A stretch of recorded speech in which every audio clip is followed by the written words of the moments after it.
আচ্ছা, আমরা এই 3টা বাক্যের ইংরেজিতে ট্রান্সলেট করব। হ্যাঁ, এখানে প্রথম বাক্যটা হচ্ছে সূর্য পূর্ব দিকে উঠে।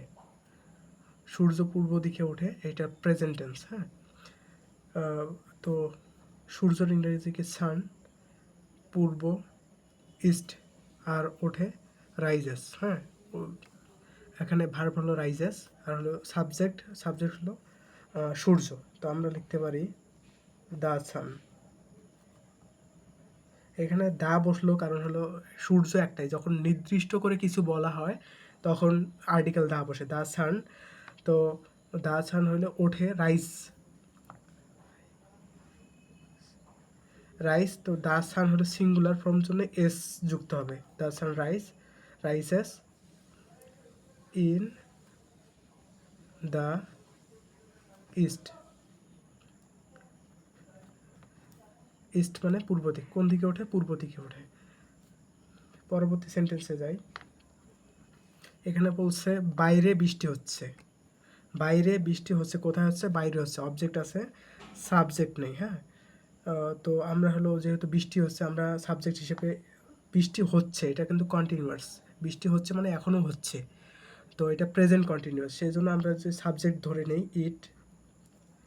ইটের সঙ্গে ইজ বসে, এম বসে না, আর বসে না, ইটের সঙ্গে ইজ বসে।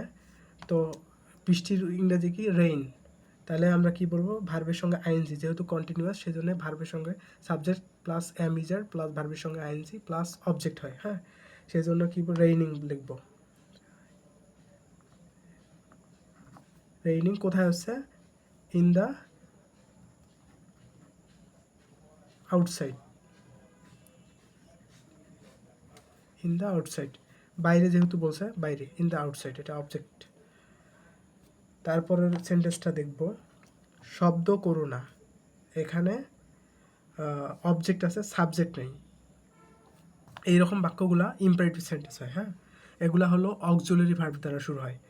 শব্দ করো না, না বোধক একটা বিষয় আছে।